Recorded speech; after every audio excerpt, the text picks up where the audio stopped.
Paz y bien, hermanos. Jesús, la alegría y la vida han llegado.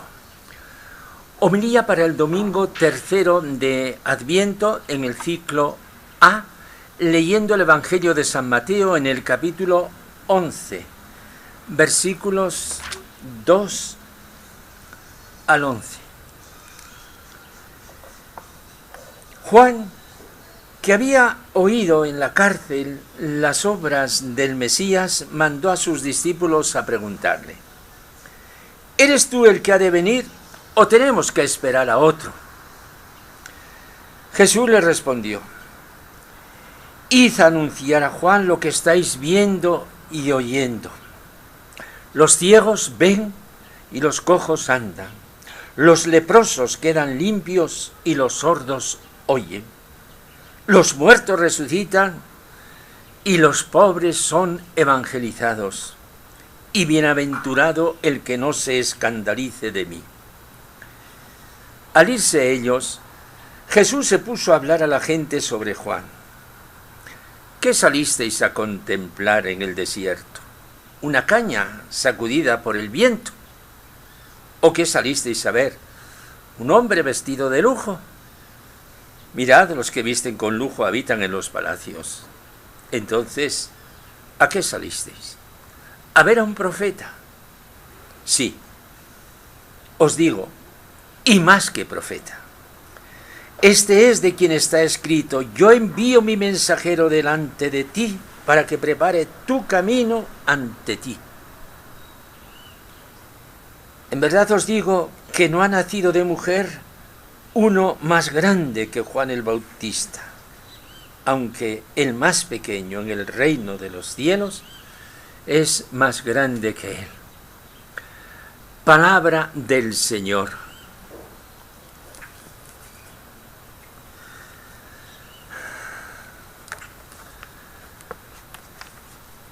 Hermanos, acabamos de escuchar una página radiante del Evangelio. Jesús, Mesías, ha cumplido las profecías. Mejor dicho, el Padre está cumpliendo las profecías en Jesús. Jesús se ha apropiado como destinatario estas profecías y las está viviendo en su propia persona. Y este es el mensaje del Evangelio de hoy que quisiera transmitir. Cuando el pueblo de Israel, recordemos hechos muy antiguos, tras muchos avatares, hubo de continuar su marcha por el desierto, Dios le dijo: voy a enviar un ángel, un mensajero delante de ti, para que te cuide en el camino y te lleve al lugar preparado. En el libro del Éxodo, el capítulo 23. El ángel es el mensajero de Dios para su pueblo. El mensajero de Dios vuelve a aparecer en el profeta Malaquías. Voy a enviar a mi mensajero para que prepare el camino ante mí, dice el Señor. Ocurre con frecuencia en la Sagrada Escritura que al pasar del Antiguo al Nuevo Testamento se operan unos cambios muy sutiles en las frases, con frecuencia, que nos invitan a precisar el sentido de la revelación de Dios, centrándonos más y más en Jesús, que es el centro de las Escrituras.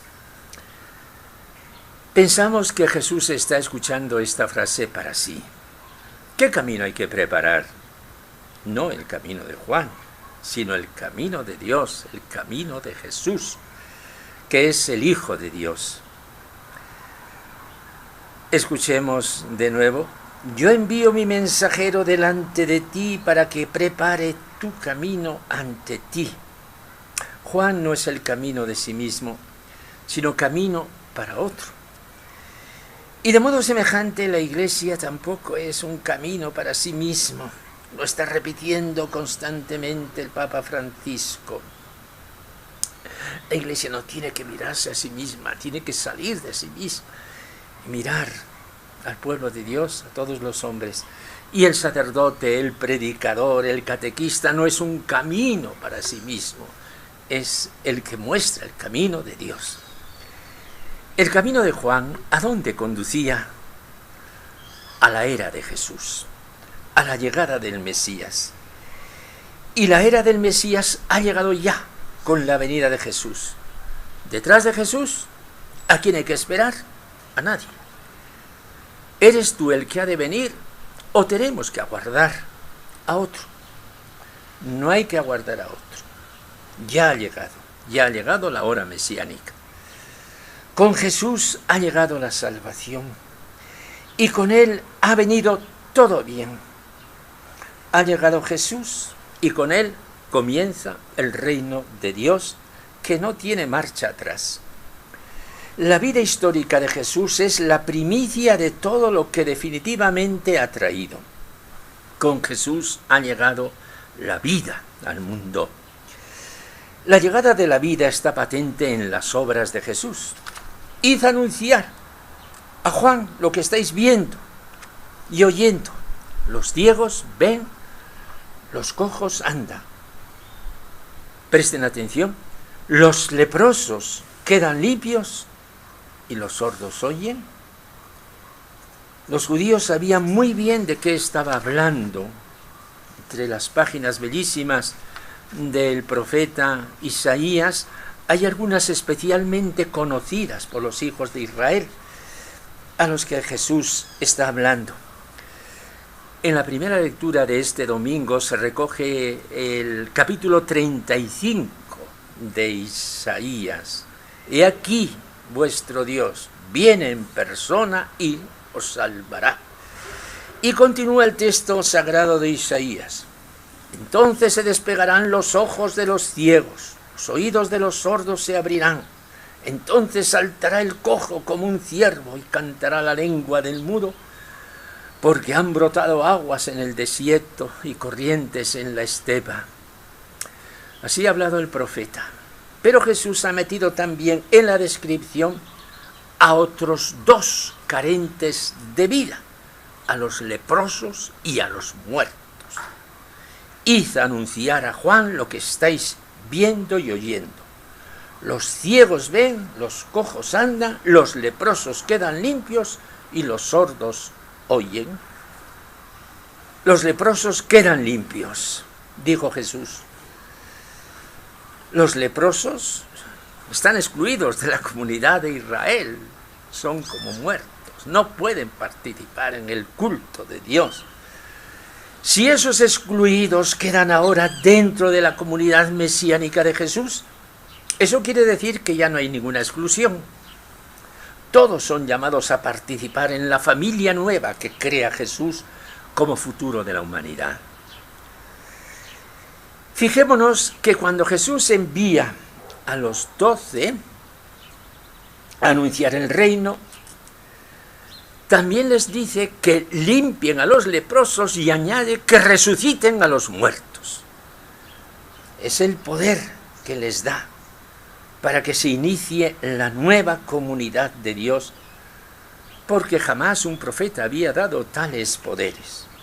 Les dice, curad enfermos, resucitad muertos, limpiad leprosos, arrojad demonios, gratis lo recibisteis, dadlo gratis.